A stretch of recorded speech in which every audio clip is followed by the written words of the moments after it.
La mère est malade, alors je suis venu à sa place. Une petite fille entra dans le bureau du PDG. Ce que fit ensuite le millionnaire changea leur vie pour toujours. Excusez-moi, monsieur. Je suis venu travailler pour ma maman aujourd'hui. Elle est malade et a dû aller à l'hôpital. Robert Whitmore leva les yeux de son bureau, surpris. Les lundis signifiaient habituellement rapport, chiffres et réunions à la chaîne, pas des enfants de 5 ans en uniforme de concierge debout dans son bureau. Elle se tenait là dans l'embrasure de la porte, petite et sérieuse, ses boucles dorées brillant sous les lumières fluorescentes. L'uniforme qu'elle portait pendait sur son petit corps, les manches retroussées, le pantalon attaché avec un lacet de chaussure. Dans une main, elle serrait un flacon pulvérisateur. Dans l'autre, un chiffon plié. « Je m'appelle Amy », ajouta-t-elle fièrement. « Ma maman s'appelle Pamela. Elle travaille ici, mais elle est vraiment malade aujourd'hui, alors je suis venu à sa place. Je sais ce qu'elle fait, elle me l'a dit. » Robert la regarda fixement. Était-ce une blague? Mais le regard dans ses yeux, sincère et stable, disait le contraire. Elle croyait que cette mission était la sienne. Il se leva lentement, en veillant à ne pas l'effrayer. « Amy, dit-il doucement. Comment es-tu arrivé ici? » Elle baissa les yeux sur ses baskets roses et raflées. « J'ai pris le bus. Maman m'a montré les arrêts. J'ai utilisé des pièces de ma tirelire. Tu as pris le bus toute seule. » Elle hocha la tête. Je me souvenais du bâtiment. C'est le grand avec des vitres brillantes et le nom de votre entreprise en grosses lettres dorées. Une fois qu'on est passé devant, j'ai dit à maman que je voulais être PDG ici un jour. Elle a ri, mais je le pensais vraiment. L'expression de Robert s'adoucit. Elle continua, sa voix calme mais sérieuse. Ce matin, maman ne pouvait pas se lever. Elle avait des vertiges et disait que sa poitrine lui faisait mal. Je lui ai donné de l'eau et j'ai prévenu la voisine. Puis je me suis souvenu. Maman a dit que si elle manquait encore le travail, elle pourrait perdre son emploi. Alors je suis venu. Je ne voulais pas qu'elle ait des ennuis. Robert s'assit lentement, les mains jointes. Il avait négocié des fusions de milliards sans scier. Mais maintenant, une enfant de 5 ans le désarmait à chaque mot. Tu es venu ici pour sauver l'emploi de ta mère. Amy hocha la tête. Elle travaille très dur. C'est la meilleure maman. Il laissa échapper un souffle, lent et lourd. Cet enfant avait réussi à arriver jusqu'à son bureau toute seule. D'une manière ou d'une autre, elle avait échappé à la sécurité, pris l'ascenseur jusqu'au dernier étage et marché droit au cœur de son entreprise. Pas pour faire une bêtise, pas pour s'amuser, mais par amour. Un amour féroce, innocent, déterminé. L'interphone sonna. Monsieur Whitmore, votre réunion avec les finances commence dans 5 minutes. Il appuya sur le bouton. Annulez-la. Une pause. Monsieur? Tout. L'agenda de ce matin. Videz-le. Oui, monsieur. Il se tourna vers Amy. As-tu faim? Elle haussa légèrement les épaules. Avez-vous du jus de pomme? Je crois que oui. Il se dirigea vers le réfrigérateur derrière le panneau de son bureau et en sortit une petite bouteille. Elle la prit à 2 mains et murmura « Merci », avant de s'asseoir sur un banc près de la fenêtre, ses jambes se balançant. Robert l'observa en silence tandis qu'elle buvait son jus et regardait la ville. Elle semblait si petite contre l'immense horizon, et pourtant elle était entrée dans son monde avec plus de but et de cœur que la plupart des adultes. Il ne savait pas encore tout d'elle. Mais quelque chose dans ses tripes lui disait que ce moment n'était pas aléatoire. Il n'était pas seulement surprenant. C'était le début de quelque chose et il voulait, non, il avait besoin d'en faire partie. De l'autre côté, une mère était allongée dans un lit d'hôpital. Pamela Morgan n'avait que 24 ans, mais ses yeux portaient une profondeur gagnée en survivant à plus que la plupart des femmes 2 fois plus âgées. Elle se déplaçait avec une grâce discrète, habituée à se rendre invisible dans les pièces bondées. Ses cheveux dorés, autrefois enviés, étaient maintenant attachés en un chignon rapide, et son doux sourire masquait souvent l'épuisement qu'elle portait comme une seconde peau. Il n'y a pas si longtemps, elle était une étoile montante, première de sa classe en informatique, louée pour sa logique et sa créativité. Elle rêvait de start-up et de succès dans la Silicon Valley. Mais tout cela disparut le jour où elle le rencontra. Il était plus âgé, charmant, et plein de promesses. Elle était jeune, pleine d'espoir, et non préparée au chagrin qui suivit. Quand elle réalisa que son amour était vide, elle tenait un test de grossesse positive dans ses mains tremblantes. Quand elle le lui dit, il disparut. Sa famille, pieuse et inflexible, répondit par une honte froide. « Tu gâches ta vie », dit son père. Sa mère pleura et la supplia d'y mettre fin. Mais Pamela avait déjà entendu le battement de cœur du bébé. Cela suffisait. Ils la renièrent une semaine plus tard. Elle partit avec 2 sacs et 100 filets de sécurité. Le monde extérieur était plus froid qu'elle ne l'avait imaginé. Elle dormit sur des canapés, travailla à des petits boulots, nettoyage, garde d'enfants, service, tout pour survivre. Son corps souffrait pendant la grossesse, mais chaque soir elle murmurait à son enfant à naître « Je ne te quitterai jamais, quoi qu'il arrive ». Amy naquit par une nuit d'orage de janvier dans un hôpital bondé, sans personne sauf une infirmière qui posa doucement sa fille dans ses bras. Ce moment fut le début de tout. Au cours des 5 années suivantes, Pamela rebâtit sa vie morceau par morceau. Quand elle décrocha le poste de concierge à la tour Whitmore, elle l'accepta avec une gratitude silencieuse. C'était un travail épuisant, ingrat, mais avec des horaires stables et une assurance santé. Pour elle, cela signifiait la survie. Cela signifiait qu'Amy pouvait avoir de la chaleur, de la nourriture et une histoire au coucher. Chaque nuit, elle travaillait après que le bâtiment se vidait. Elle mémorisa la disposition de chaque étage, chaque ascenseur grinçant, chaque tâche qui ne disparaissait jamais vraiment. Personne ne connaissait son nom, mais le bâtiment brillait grâce à ses mains. Pamela était mince, non par régime, mais parce qu'elle laissait Amy manger en premier. Son système immunitaire s'affaiblissait à cause des longues gardes et des repas sautés. Quand l'hiver arriva, elle ne put se débarrasser d'une toux persistante. Elle l'ignora d'abord. Elle n'avait pas le choix. Mais un matin, la douleur dans sa poitrine devint aiguë. Chaque respiration brûlait. La pièce tournait quand elle se levait et elle s'effondra dans son lit. Amy accourut à ses côtés, sa petite main serrant celle de Pamela. « Maman, tu es malade. » Pamela essaya de répondre, mais sa voix se brisa en un murmure. Leur voisine, Madame Collins, entendit les sifflements et appela les secours. En quelques minutes, Pamela était dans une ambulance. À l'hôpital, les machines bipaient autour d'elle. Les médecins parlaient d'un ton sec d'oxygène et d'inflammation pulmonaire. Mais Pamela n'entendait pas grand-chose. Ses pensées n'étaient pas sur son état. Elles étaient sur le loyer la semaine prochaine, les courses qu'il leur manquait encore, le travail qu'elle pourrait perdre si elle manquait encore un service. Elle avait tout abandonné, sa famille, ses études, ses rêves pour élever Amy. L'idée de tout perdre maintenant à cause de quelque chose d'aussi simple et cruel que tomber malade la remplissait de panique. Elle était allongée dans le lit d'hôpital, les yeux fixés au plafond, murmurant une seule prière désespérée. « S'il vous plaît, ne me laissez pas perdre tout ce pourquoi je me suis battue. » Ce que Pamela ignorait, ce qu'elle ne pouvait même pas imaginer, c'est qu'à ce moment précis, sa fille avait déjà pris les choses en main. Vêtue d'un uniforme de concierge de taille trop grand, serrant un chiffon et un flacon pulvérisateur, Amy franchissait les portes vitrées de la tour Whitmore, et avec ses petits pas, le destin avait déjà commencé à changer. Robert avait annulé toute une matinée de réunion, mais pour une fois il ne ressentait pas la culpabilité habituelle qui accompagnait la rupture de son emploi du temps. Quelque chose chez la petite fille assise près de sa fenêtre, buvant du jus de pomme avec ses jambes qui se balançaient au-dessus du sol, rendait le temps lui-même insignifiant. Il s'assit en silence, la regardant finir la dernière goutte, puis s'essuyer la bouche avec la manche de son uniforme trop grand. Amy regarda à nouveau autour du bureau avec une curiosité ouverte. « Est-ce difficile d'être PDG ?» demanda-t-elle, sa voix petite mais curieuse. Robert sourit faiblement. « Certains jours, oui.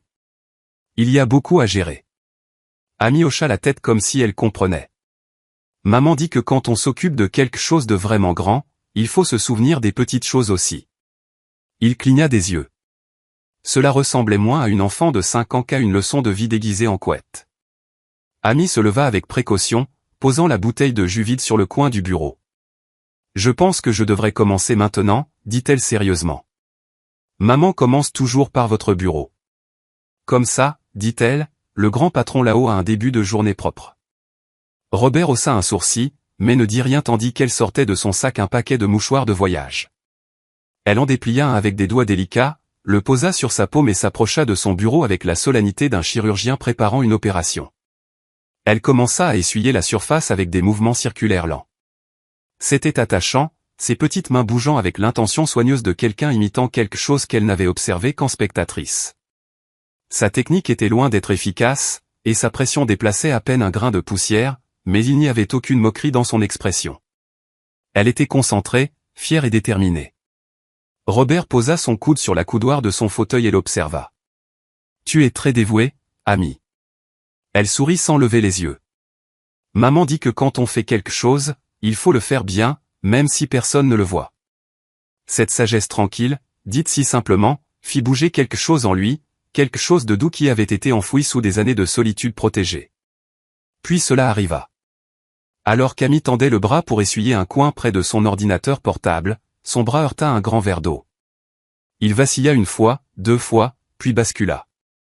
Le bruit fut petit mais net. L'eau se répandit sur la surface polie, coulant dangereusement près d'un dossier de projection financière. Amy se figea, les yeux écarquillés, les mains suspendues en l'air comme si elle avait peur de toucher quoi que ce soit d'autre.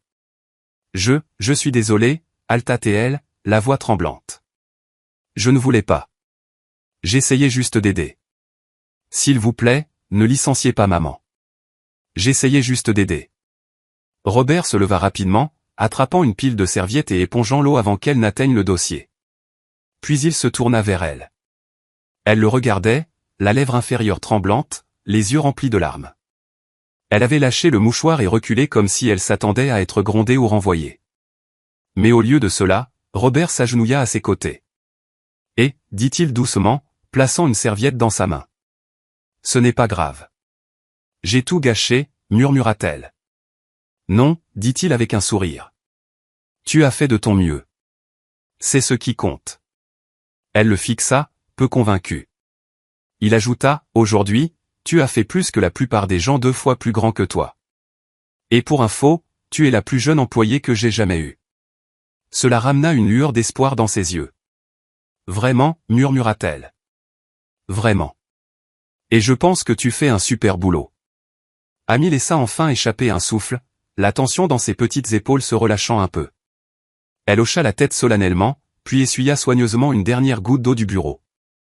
Robert se leva et retourna à son fauteuil, ressentant quelque chose qu'il n'avait pas ressenti depuis des années. Un sentiment de connexion. C'était petit, oui, mais réel.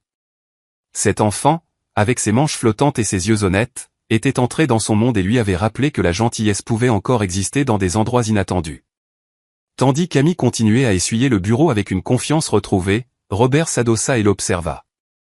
Il avait passé des années à construire un empire, mais en un moment maladroit, avec un verre renversé et les excuses d'une enfant, il se souvenait de quelque chose de bien plus précieux, l'humanité, et une étincelle de quelque chose d'inconnu mais réconfortant remuait doucement dans sa poitrine.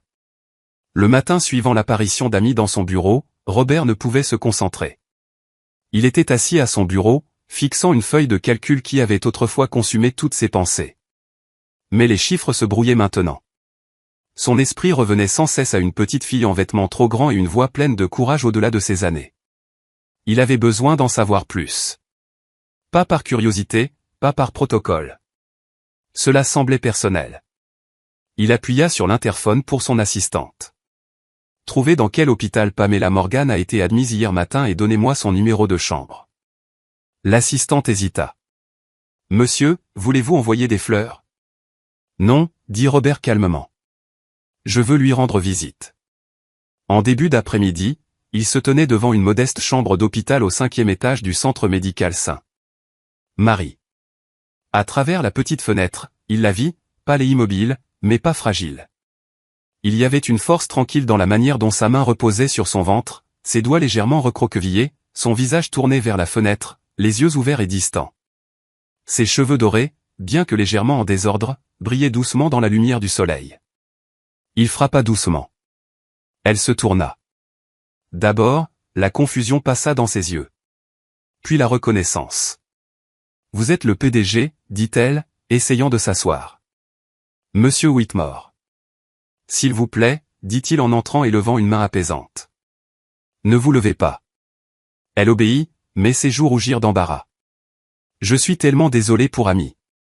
Elle ne voulait pas, elle? Il secoua la tête. Elle n'a rien fait de mal. Pamela cligna des yeux, surprise par la chaleur dans sa voix. J'ai rencontré Amy hier, continua Robert, tirant la chaise visiteur plus près du lit. Elle est entrée dans mon bureau comme si elle en était la propriétaire. M'a dit qu'elle était là pour travailler à votre place. Pamela porta la main à sa bouche. Oh mon Dieu! Elle a même apporté un chiffon et un flacon pulvérisateur. Pamela laissa échapper un rire doux, presque larmoyant. Elle fait toujours attention. Je n'aurais jamais pensé, elle m'a tout raconté. Elle a dit que vous étiez malade, que vous risquiez de perdre votre emploi. Elle pensait pouvoir aider. Que si quelqu'un nettoyait votre bureau, vous seriez moins fâché. Pamela baissa les yeux. Je lui en ai trop dit. Non, dit Robert doucement. Vous lui avez appris à se soucier. Un silence s'installa entre eux. Puis il ajouta, elle m'a un peu parlé de vous. J'espère que ça ne vous dérange pas, Pamela le regarda, les yeux méfiants. Qu'a-t-elle dit? Que vous êtes la meilleure maman du monde. Son souffle se bloqua. Robert se pencha en avant, coude sur les genoux. Je voulais entendre votre version aussi. Pamela hésita, puis hocha lentement la tête. Sa voix était douce mais stable. Elle lui raconta tout. Comment elle était étudiante en informatique. Comment elle était tombée amoureuse de quelqu'un qui l'avait quittée dès qu'elle était enceinte. Comment sa famille l'avait reniée quand elle avait refusé d'avorter. Comment elle avait erré de lieu en lieu, travaillant où elle pouvait, toujours portant Amy sur une hanche et l'espoir sur l'autre. Je pensais que si je trouvais un emploi stable, nous serions bien. Le poste à la tour Whitmore fut la première fois que je pus respirer. Je n'ai jamais pensé à qui possédait le bâtiment. Je savais juste que je devais le garder. Et vous l'avez fait, dit Robert calmement. Elle leva les yeux, scrutant son visage. Il n'était pas ce qu'elle avait imaginé. Pas froid, pas distant. Il y avait quelque chose dans ses yeux. Une douceur peut-être, ou juste une curiosité sincère. Personne ne l'avait regardé comme ça depuis longtemps, pas depuis avant que la vie ne lui prenne tout. Vous devez penser que je suis irresponsable, murmura-t-elle. De laisser ma fille sortir seule comme ça. Non, dit-il. Je pense que vous avez fait plus avec moins que la plupart des gens n'ont jamais eu à faire. Elle cligna encore des yeux. Ses yeux brillaient, humides d'émotions inexprimées. Puis, calmement, Robert prononça les mots qui resteraient avec elle pendant des années. Vous êtes la personne la plus forte que j'ai jamais rencontrée. Cela brisa quelque chose en elle. Les larmes montèrent et coulèrent sur ses joues avant qu'elle ne puisse les arrêter. Pamela tourna légèrement le visage, essayant de les cacher, mais ses épaules tremblaient. Robert resta assis en silence, sans détourner le regard. Il n'y avait rien à réparer, rien à sauver. Il voulait juste qu'elle sache qu'elle était vue. Je suis désolé, murmura-t-elle, essuyant ses yeux. Ne le soyez pas, dit-il doucement. C'était la première fois depuis des années que quelqu'un disait qu'elle était forte et le pensait vraiment. La première fois que quelqu'un regardait au-delà de l'uniforme, au-delà du passé brisé, et voyait simplement Pamela. Et dans cette chambre d'hôpital silencieuse, quelque chose changea pour eux deux. Quelque chose changea après la visite à l'hôpital. Robert se disait que c'était juste une préoccupation résiduelle, une décence professionnelle. Mais la vérité le suivait longtemps après avoir quitté la chambre de Pamela. Il commença à marcher dans des parties du bâtiment auxquelles il n'avait jamais prêté attention auparavant. Couloirs de maintenance, placards à balai, escaliers discrets, des espaces qu'il avait autrefois traversés sans y penser prirent soudain une importance tranquille. Pamela était revenue au travail 2 semaines après son hospitalisation. Plus mince qu'avant, mais stable, elle se déplaçait avec une détermination silencieuse, tête baissée, toujours efficace. Et Robert, l'homme dont les journées étaient planifiées à la minute, commença à faire des détours imprévus. Il vérifiait des rénovations près des étages inférieurs, s'attardait près des toilettes sous prétexte d'examiner les normes de propreté du bâtiment. N'importe quelle excuse pour passer et l'apercevoir. C'était toujours bref. Elle était agenouillée près d'un évier, essuyant des miroirs, ou poussant une serpillière dans le couloir carrelé. Ses cheveux dorés étaient attachés en arrière, quelques mèches s'échappant autour de ses joues. Et même dans son épuisement, même dans le silence, il y avait quelque chose en elle qui le calmait. Un matin, alors qu'il tournait dans l'escalier entre les 19e et 20e étages, il la vit porter un seau d'eau savonneuse dans les escaliers, la poignée en taillant ses doigts, ses pas lents et prudents. Sans un mot, il s'avança et le lui prit des mains. Pamela sursauta, se redressa et leva les yeux vers les siens. « Monsieur Whitmore, laissez-moi. Il le portait déjà en haut. Elle hésita, incertaine de protester ou de remercier, mais il était déjà en haut, posant le seau doucement. J'allais juste vérifier les rapports HVAC, offrit-il, mentant clairement. Elle sourit. Bien sûr. Leurs yeux se rencontrèrent et quelque chose passa entre eux. Quelque chose de tranquille mais indéniable. Puis Pamela se tourna rapidement, écartant une mèche de cheveux de sa joue et disparut dans l'escalier. L'après-midi suivant, quand elle revint au placard à balai du 15e étage, elle trouva une serviette blanche propre pliée soigneusement sur son chariot.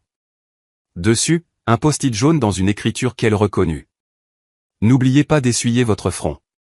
Certains remarquent l'effort. Elle resta immobile, la serviette pressée légèrement contre sa poitrine. Elle n'avait jamais reçu de mot d'amour auparavant. Pas vraiment. Certainement pas un comme celui-ci. Simple, gentil, formulé comme un soin plutôt qu'un charme. Elle glissa le mot dans la poche avant de son uniforme et n'en parla à personne.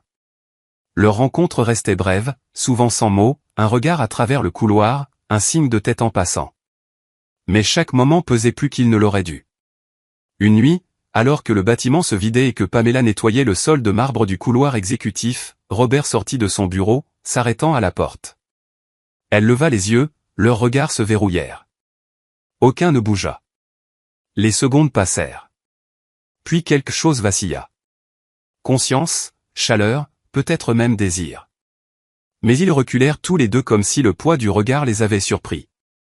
Pamela baissa les yeux, marmonnant un rapide « Bonsoir, monsieur », et se détourna. Robert la regarda marcher vers le placard de rangement, sa silhouette petite mais assurée, puis se tourna lentement et rentra. Derrière la porte fermée, Pamela s'appuya contre les étagères, sa main pressée contre sa poitrine. Son cœur battait la chamade. Elle se mordit la lèvre pour ne pas sourire trop largement, mais c'était inutile. Elle essuya son visage avec la serviette qu'il lui avait laissée des jours auparavant, se murmurant à elle-même « Reprends-toi, Pam ». Mais le sourire resta.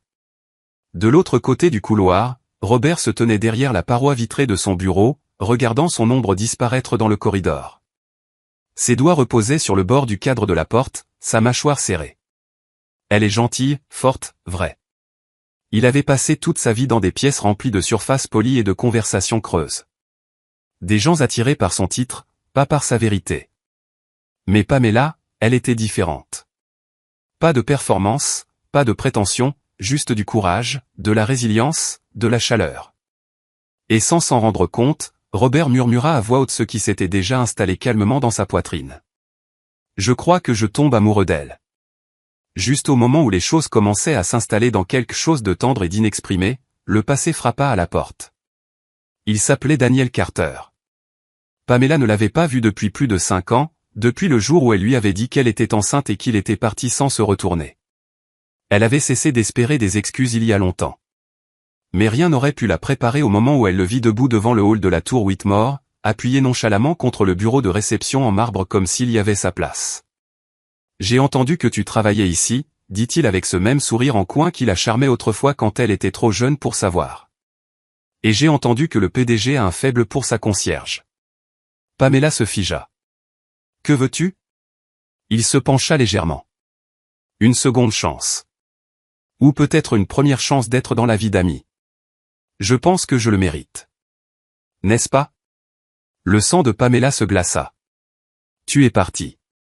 Tu n'as jamais appelé une seule fois. Tu ne mérites rien. » L'expression de Daniel changea, son ton plus dur. « J'ai aussi entendu que Robert Whitmore est plutôt généreux avec les gens qui lui tiennent à cœur.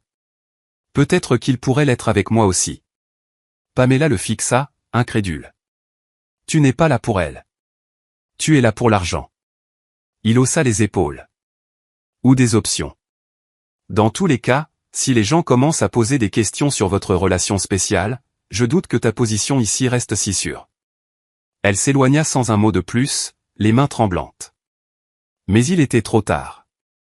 En quelques jours, les murmures commencèrent. « Tu as entendu parler de la concierge et du PDG ? Ils disent qu'il va à son poste de nettoyage tous les soirs. Il doit y avoir quelque chose. Il a annulé une réunion du conseil pour elle. » Dans la plupart des entreprises, les rumeurs allaient et venaient comme la météo.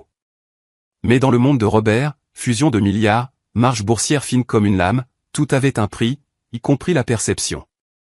Son conseil d'administration convoqua une réunion d'urgence. Vous compromettez votre objectivité, dit un membre. Cette femme est une responsabilité, ajouta un autre. Il y a des murmures dans les médias. Vous devez vous éloigner d'elle immédiatement, avertit le président. Si elle reste, nous risquons des dommages à la réputation. Les investisseurs n'aiment pas les complications. Robert écouta sans parler, la mâchoire serrée, les doigts joints devant lui. Quand les voix se turent enfin, il se leva. Laissez-moi être clair, dit-il, la voix calme mais tonitruante dans sa certitude. Si Pamela Morgan est ciblée, irrespectée ou retirée de cette entreprise à cause de son association avec moi, alors je serai le premier à partir. Immédiatement. La pièce devint silencieuse. Le regard de Robert passa d'un visage stupéfait à l'autre. Elle n'est pas une responsabilité. C'est un être humain, une mère, l'une des employées les plus travailleuses que nous ayons. Et plus important encore, c'est la femme que j'aime. Des halètements parcoururent la salle de réunion. Je ne tolérerai pas la cruauté déguisée en politique d'entreprise, ajouta-t-il. Et si cela signifie que cette entreprise perd un peu de confort dans le processus, qu'il en soit ainsi. Pendant un long moment, personne ne parla. Puis, un par un, les têtes commencèrent à s'abaisser. Personne ne le défia. La nouvelle de la réunion se répandit rapidement. Mais Pamela, le cœur battant, emballait déjà ses affaires dans le placard à balai quand Robert la trouva. « Je ne veux pas être la raison pour laquelle vous perdez tout, murmura-t-elle, retenant ses larmes.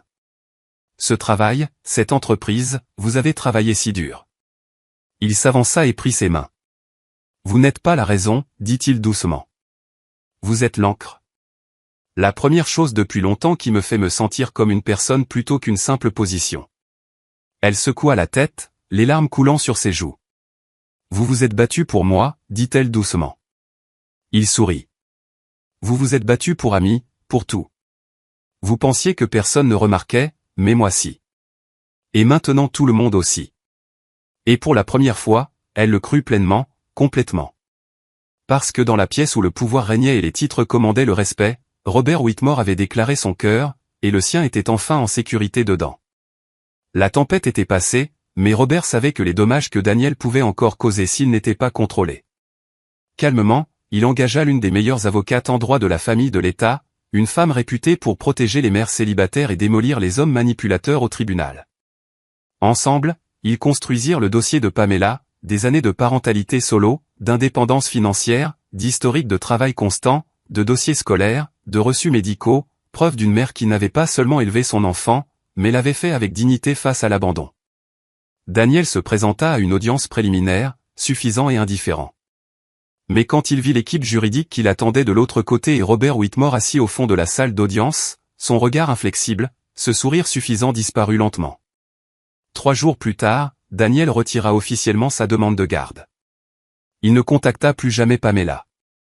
La bataille juridique derrière eux, Robert se tourna vers quelque chose de encore plus significatif, offrir à Pamela un avenir correspondant à son potentiel.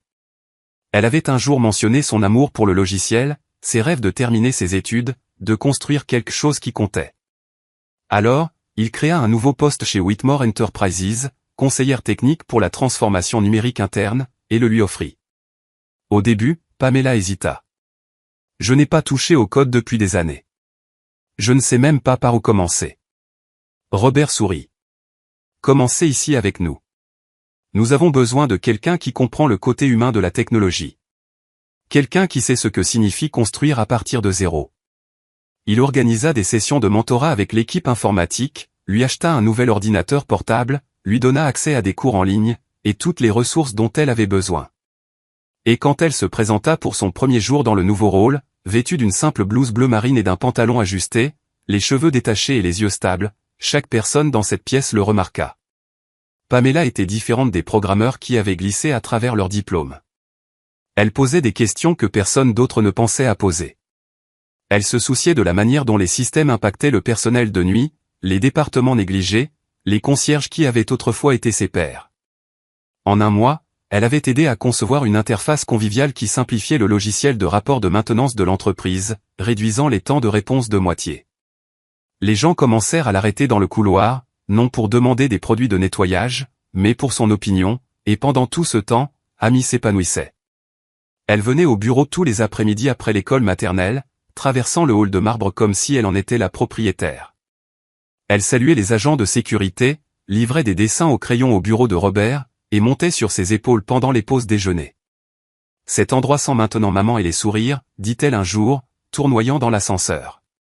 Est-ce qu'elle sent maman et les sourires maintenant, dit-elle un jour, tournoyant dans l'ascenseur. Pour Robert, rien n'avait jamais sonné plus juste. Au début, ils furent prudents, discrets, un dîner partagé ici, une promenade le week-end là. Mais avec le temps, les frontières s'estompèrent de la manière la plus naturelle. Pamela restait tard à travailler sur un nouveau prototype, et Robert lui apportait un café exactement comme elle l'aimait. Amy commença à l'appeler Monsieur Robert d'abord, puis juste Robert, et enfin, sans y penser, Papa. La nuit où elle le dit, Pamela se tourna brusquement, mais les yeux de Robert étaient déjà remplis de larmes. Il ne la corrigea pas. Il murmura juste, ce serait un honneur. Il n'était pas tapa accent grave-l'œil, pas pressé. Il n'y avait pas de grandes déclarations ou de romances mises en scène, mais lentement, magnifiquement, ils devinrent une famille. Et dans les moments quotidiens tranquilles, café du matin partagé au café du bureau, rire d'amis résonnant dans les couloirs, Pamela posant sa tête sur l'épaule de Robert dans l'ascenseur. Ils trouvèrent quelque chose qu'aucun d'eux n'avait su qu'ils cherchaient. Un foyer. Un an plus tard, Pamela Morgan se tenait sur scène devant un auditorium rempli de professionnels de la technologie et de journalistes. Derrière elle, un immense écran affichait la démo du nouveau système de gestion des tâches internes de Whitmore Enterprises. Son premier projet à grande échelle. Elle avait dirigé l'équipe du concept à la réalisation. Ce n'était pas tapa accent grave-l'œil, mais cela fonctionnait pour tout le monde, cadre, assistant, concierge, exactement comme elle l'avait envisagé. Quand la dernière diapositive s'effaça et que les applaudissements remplirent la salle, ses mains tremblaient. Mais cette fois, ce n'était pas de peur, c'était de fierté. Le lendemain matin, les gros titres la louaient. De concierge à visionnaire, un système construit par l'empathie. Pamela parcourut à peine les articles. Elle ne se souciait que d'une réaction, le regard sur le visage de Robert quand il la rencontra en coulisses. « Tu l'as fait » dit-il, la serrant dans ses bras. « Non » sourit-elle. « Nous l'avons fait. » De derrière le rideau vint le rapide pité-paté de petits pieds. « Maman, tu es incroyable. » Amy cria, jetant ses bras autour d'elle. « Tu as regardé tout » demanda Pamela, la soulevant. « Oui, et je ne me suis même pas endormie une fois. » Ils rirent tous. Dans les semaines suivantes, les offres affluèrent de la part d'entreprises voulant l'embaucher, mais Pamela resta chez Whitmore, non pour le confort, pour le but, pour la famille. Puis vint le printemps. La ville dégela, les fleurs bourgeonnèrent, et les matins de samedi devinrent leur rituel préféré. Un de ces matins, Robert les invita à un pique-nique au parc. Pamela ne s'attendait à rien de plus que des sandwichs et du soleil. Mais sous un chêne tranquille, après avoir déballé le déjeuner, Robert sortit une petite boîte de velours. Pamela cligna des yeux. Est-ce que... Il ne s'agenouilla pas. Il prit simplement sa main, plaça la boîte dans sa paume et l'ouvrit. À l'intérieur se trouvait une bague en or, simple, élégante, avec un seul saphir. « Je n'ai pas besoin de caméra ou d'une grande cérémonie, dit-il doucement. Juste toi, Amy. Cette vie que nous avons déjà commencée. Veux-tu m'épouser, Pamela ?» Ses yeux s'embuèrent de larmes alors qu'elle hochait la tête. Elle ne pouvait parler, mais sa réponse était claire. Amy, qui avait poursuivi des papillons à proximité, accourut et vit la boîte ouverte. « Maman, tu pleures ?» Larmes de joie, dit Pamela en riant. Robert attira Amy entre eux. « Qu'en penses-tu, chérie ? Devrions-nous officialiser ?» Amy sourit, attrapa leurs mains et déclara « Oui. » Maman a toujours dit que les super-héros ne portent pas de cape. Mais Monsieur Robert, c'est le nôtre, hein ? Pamela le regarda. Il l'a toujours été. Robert sourit à travers ses propres larmes. Je vous aime toutes les deux plus que tout ce que j'ai construit, possédé ou rêvé. Amy serra leurs mains. Alors on peut rentrer à la maison ensemble maintenant ? Ce soir-là, Robert se tenait sur le balcon de leur appartement, regardant la ville briller. À l'intérieur, Pamela aidait Amy avec un puzzle, leur rire montant comme une musique. Il inspira lentement, une paix tranquille s'installant sur lui. Et en voix off, sa réflexion vint. Une petite fille aux boucles dorées et en uniforme de concierge est entrée dans mon bureau un matin et a apporté avec elle la famille dont je ne savais pas avoir besoin. Elle n'avait pas besoin d'être sauvée. Moi, si. Et en choisissant l'amour plutôt que le pouvoir, la présence plutôt que la fierté, j'ai enfin trouvé ce que je cherchais depuis toujours. Alors que l'écran s'effaçait au noir, la dernière image apparut. Pamela, Robert et Amy, les bras enroulés les uns autour des autres, souriant dans la lumière dorée d'un après-midi de printemps. Une famille construite non par les circonstances, mais par le courage, la grâce et le pouvoir tranquille de l'amour. Si cette histoire a touché votre cœur comme elle a touché le nôtre, nous vous invitons à rejoindre notre communauté grandissante. Chez Soul Ring Stories, nous partageons de vraies histoires émotionnelles et inspirantes qui nous rappellent les miracles tranquilles de la vie quotidienne. Des histoires de résilience, d'amour et de l'esprit humain indestructible. N'oubliez pas d'aimer, de vous abonner et d'activer la cloche de notification pour ne jamais manquer une histoire qui pourrait changer votre vision du monde. Parce que parfois, il suffit d'une histoire pour toucher l'âme. Merci d'avoir regardé.